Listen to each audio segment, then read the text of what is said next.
Class twelfth का lesson 1 है।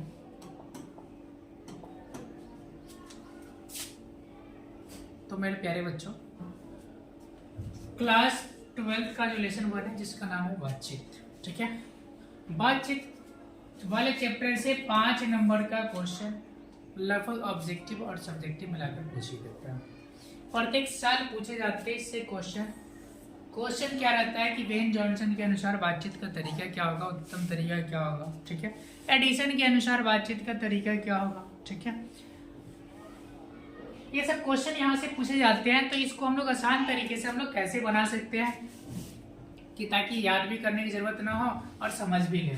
तो उसी को लेकर आज हम लोग आए हैं। ठीक है, तो बातचीत चैप्टर का नाम है। ठीक है, कौन से क्लास का है, तो 12th क्लास का है। तो कौन सा है, तो हिंदी है। ठीक है, लेसन 1 है। तो चलिए बातचीत के संबंध में थोड़ा सा हम लोग जान लेते हैं। ठीक है, कुछ लेखक के विचार, कुछ मत को। ठीक है, तो बातचीत पाठ के जो लेखक है, ठीक है, जो लिखे हैं उनका नाम है बालकृष्ण भट्ट। नाम क्या है, बालकृष्ण भट्ट। उनका जन्म हुआ था 23 जून 1844 को।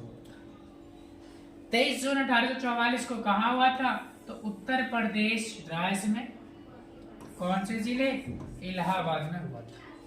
किसका, तो बालकृष्ण भट्ट का। तो जन्म देने वाले कौन थे, तो जन्म देने वाले पिताजी थे बेनी प्रसाद भट्ट। नाम क्या था पिता का, बेनी प्रसाद भट्ट, जो कि एक व्यापारी थे।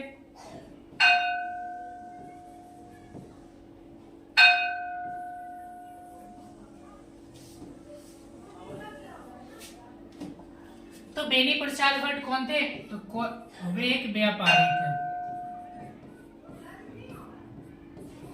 कौन थे, व्यापारी थे। कौन, बेनी प्रसाद भट्ट। तो माता का नाम क्या था, तो माता का नाम पार्वती देवी। ठीक है, पार्वती देवी माता का नाम था। पिता के निर्धन के पश्चात, ठीक है, बेटे यानी किसको, बालकृष्ण भट्ट पे प्रेशर डाला गया, बोझ डाला गया कि तुमको क्या करना है, व्यापारी बनना है, अपने कार्य को संभालना है, काम को संभालना है, पैतृक संपत्ति को संभालना है। किसको कहा गया, तो बालकृष्ण भट्ट को। लेकिन बालकृष्ण भट्ट जो है, ठीक है, अपने लेख में, साहित्य की रचना में, पढ़ाई लिखाई में इतने व्यस्त रहे कि इन्होंने क्या किया, घर को त्याग दिया। घर को क्या किया, त्याग दिया। और त्याग कर, ठीक है, क्या लिखना शुरू किया, गद्य कहानी कविता लिखना शुरू किया। और इसमें एक हिंदी का पत्रिका भी प्रकाशित हुआ। ठीक है, तो हिंदी की पत्रिका का नाम क्या था, हिंदी प्रदीप।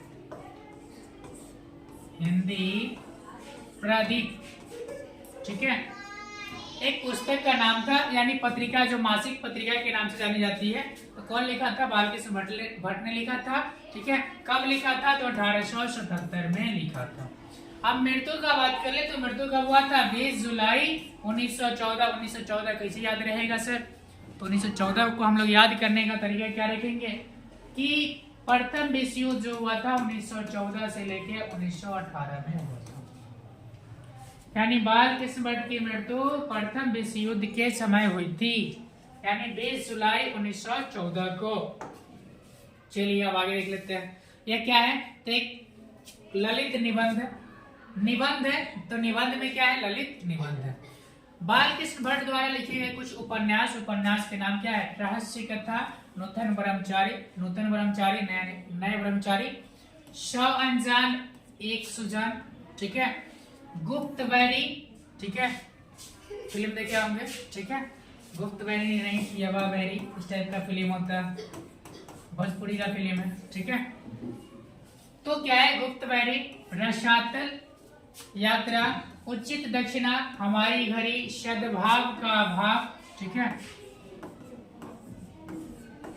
सद्भाव का अभाव, यानी ये सब जो क्या है, उपन्यास है। किसके द्वारा लिखा गया, तो बालकृष्ण भट्ट के द्वारा लिखा गया। खास करके जो पूछा जाता है, क्या पूछा जाता है, 1 नंबर, 2 नंबर, ठीक है, गुप्तवैरी, 3 नंबर, रसातल यात्रा, याद रख सकते हैं। एक बार इसको नजर डालिएगा, आपको याद हो जाएगा कि यहाँ बालकृष्ण भट्ट के द्वारा लिखा गया प्रसिद्ध उपन्यास।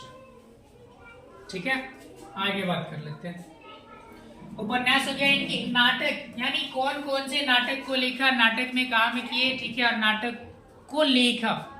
तो क्या होगा, पद्मावती, पद्मावत नहीं पद्मावती, कृतार्जुन्य, बेनी संघार, बेनी संघार पूछेगा, ठीक है, पद्मावती पूछेगा, शिशुपाल वध, शिशुपाल वध किसने किया था, कौन करवाया था, ठीक है। तो ये आपका क्या है, महाभारत से संबंधित है। नल दमयंती या दमयंती स्वयंवर, यहाँ पूछा जा सकता है दमयंती स्वयंवर, ठीक है। शिक्षादान, चंद्रसेन, सीता वनवास, पतित पंचम, ये सब क्या है, इनके द्वारा कुछ लिखे गए नाटक, ठीक है, किसके द्वारा, तो बाल के सुभट के द्वारा। अब आ जाइए एक और चीज देख लेते हैं, प्रहसन। प्रहसन मतलब होता है, इसका अर्थ ये होता है, ठीक है, हंसी मजाक। क्या होता है, हंसी मजाक। इसका उद्देश्य होता है, किसका उद्देश्य होता है, प्रहसन का उद्देश्य क्या होता है, हंसी मजाक करना, ठीक है, शिक्षा देना, मनोरंजन करना।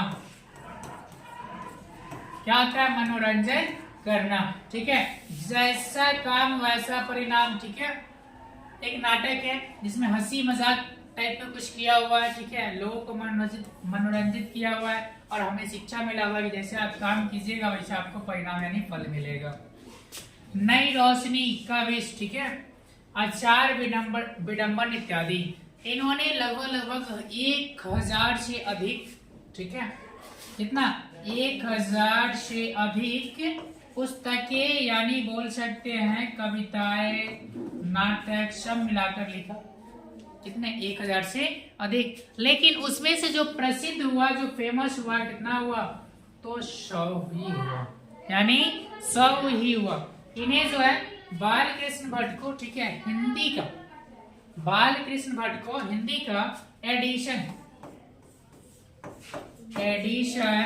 एंड स्टील, दो नामों से जाना गया है, दो नाम है, दो प्रख्यात विद्वान है, ठीक है, लेखक क्या, एडिशन और स्टील, ठीक है, एडिशन और स्टील, यानी हिंदी के एडिशन और स्टील के नाम से संबोधन किया गया, किसे, बालकृष्ण भट्ट को। कौन किया, नहीं किया, इसको ऑब्जेक्टिव में हम लोग देखेंगे कि कौन किया, क्यों किया, इसको हम लोग जब ऑब्जेक्टिव करेंगे, ठीक है, उस समय हम लोग देखेंगे। तो ऑब्जेक्टिव जब हम लोग करेंगे तो इस समय देखने के लिए, ठीक है, आप चैनल को सब्सक्राइब कर लें, ताकि आपका जो 12th का जो हिंदी का जो बेस हो, कितने नंबर का, तो 100 नंबर का, ठीक है, आसानी से आप लोग ला सके। आज के लिए इतना ही।